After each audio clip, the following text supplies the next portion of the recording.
A paz do Senhor a todos os filhos de Deus na face da terra. Aqui é o irmão Xavier do Projeto Vida. Nós estamos lendo a Bíblia, a Palavra de Deus, o Novo Testamento, o livro de Atos, capítulo 5. Mas um certo varão Ananias, com Safira, sua mulher, vendeu uma propriedade. Nós estamos no momento inicial aqui de quando começou a vida da igreja, a vida do corpo de Cristo, a vida do reino de Deus, onde Ele é o rei e nós todos pertencemos ao seu reino, ao seu povo. E era tão intenso esse viver de comunhão com Deus no Espírito, que as pessoas vendiam o que tinham, colocavam na mão dos apóstolos e eles distribuíam a todos. Em todos havia abundância e ninguém passava necessidade. Apóstolos abençoados, não é? Eles davam para o povo. Hoje os apóstolos tiram do povo. Mas Deus não. Deus usa os apóstolos para suprir a sua igreja. E muitos praticavam isso, porque via a bênção de Deus na vida de cada um agindo dessa forma. Ananias e Safira olhou e falou assim, vamos fazer igual. Só que eles venderam a propriedade e reteve parte do preço, sabendo também sua mulher, e levando uma parte a depositou aos pés dos apóstolos. Disse então Pedro, Ananias, por que encheu Satanás teu coração para que mentisses ao Espírito Santo e retivesses parte do preço da herdade? Alguém era obrigado a vender o que tinha para dar para os pobres? Não. Isso aqui era algo voluntário que acontecia no meio do povo. Se alguém vendesse, alguém era obrigado a dar quanto para os apóstolos? 10%, 20%, 50%, 100%? Nada. Era voluntário. Só que Ananias e Safira quiseram se aparecer no meio do povo de Deus. Hoje tem muita gente assim, não é? Quer fazer a obra de Deus para ele se aparecer. É o fulano, olha o que ele está fazendo, deixando de fazer. E quiseram aqui enganar os apóstolos, dizendo que tinha vendido por tanto e aquele preço estava ali e era para dar para os pobres. Guardando-a não ficava para ti? Aí, Pedro está explicando, o dinheiro não é teu? E vendida não estava em teu poder, por que formaste este desígnio no teu coração? Não mentiste aos homens, mas a Deus. E Ananias, ouvindo estas palavras, caiu e expirou, e um grande temor veio sobre todos os que ouviram. Ananias já foi fulminado pelo Senhor. Levantando-se os jovens, cobriram o morto e, transportando-o para fora, o sepultaram. E passando um espaço quase de 3 horas, entrou também uma mulher, a sua mulher, não sabendo o que havia acontecido, e disse-lhe Pedro, dize-me, vendeste por quanto aquela herdade? E ela disse, sim, por tanto. Então disse-lhe Pedro, por que aqui entre vós vos concertaste para tentar o Espírito do Senhor? Eis aí está à porta os pés do que sepultaram teu marido e também te levarão a ti. Onde estava o problema aqui? Estava na mentira. Falaram que tinham vendido por um preço e tinham vendido por outro preço. E tinham retido parte do dinheiro. E era deles o dinheiro. Não precisava mentir. Quem é o pai da mentira? É o diabo. Não importa o tamanho da nossa fraqueza. Todas as vezes que nós confessarmos os nossos pecados, Deus é fiel e justo para nos perdoar.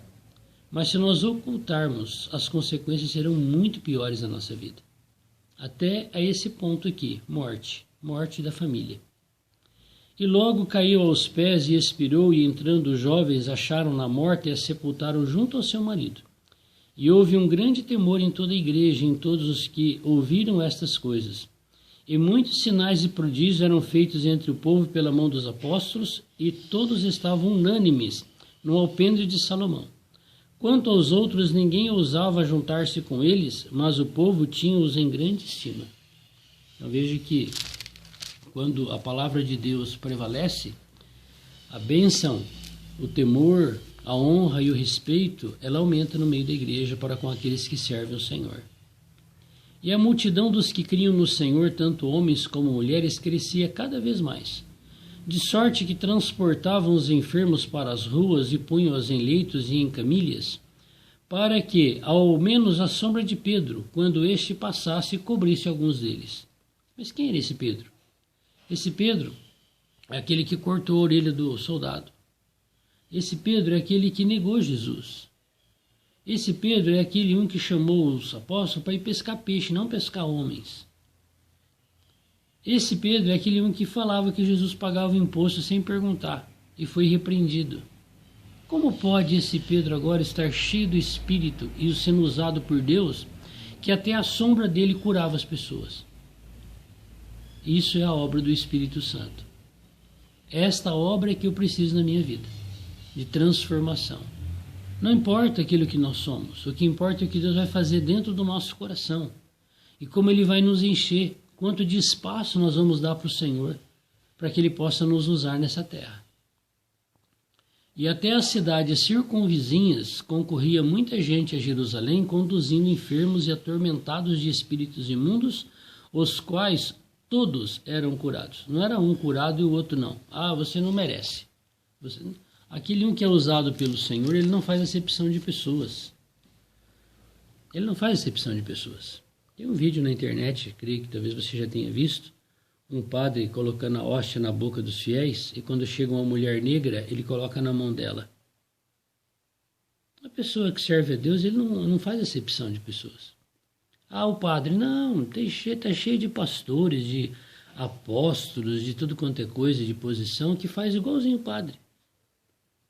Chega lá um meio maltrapilho, ele não dá muita atenção. Mas chegar lá um carrão e parar de terno e gravata, opa, chegou fulano. É igualzinho o padre, mesma coisa. Que fez isso aí, que pegou a hóstia e pôs na mão da mulher negra e não quis dar na boca dela. Então Deus precisa abrir a nossa mente e o nosso coração para que, independente das nossas circunstâncias de viver, de caráter, igual Pedro, uma pessoa complicada, difícil de conviver com Pedro, Deus usou ele de uma forma abundante. Vamos pedir isso para o Senhor? Senhor Jesus, nós te confessamos que nós somos muito piores que o Pedro, teu apóstolo, aquele que te negou. Nós somos pior que ele, Senhor. Senhor, o Senhor fez essa obra na vida do apóstolo Pedro. Encheu ele com teu espírito, poder, ousadia, coragem. Se tornou um apóstolo que servia os irmãos e não era servido pelos irmãos. Senhor, o Senhor pode fazer essa obra em cada um de nós. Operar de uma maneira prevalecente. Senhor, nós queremos andar por esse caminho, porque nós queremos que as pessoas sejam curadas, que as pessoas sejam libertadas. E sem o poder do teu Espírito em nós, isso não vai acontecer. Porque essas coisas não acontecem pelo poder dos homens, mas pelo teu poder, que é Deus, na vida dos homens. E nós estamos te pedindo nessa semana que o Senhor nos encha com esse poder, para que a tua igreja, Senhor, seja edificada, seja completada e o Senhor volte. Que essa obra que o Senhor começou pelo meio dos apóstolos termine conosco. Ajuda-nos, Senhor, a vivermos essa última geração na tua presença, na tua comunhão. Amém. Deus te abençoe. Eu sou pior que o Pedro. Eu tenho essa esperança. Que Deus te encha você com essa esperança de ser alguém cheio do Espírito Santo. Amém.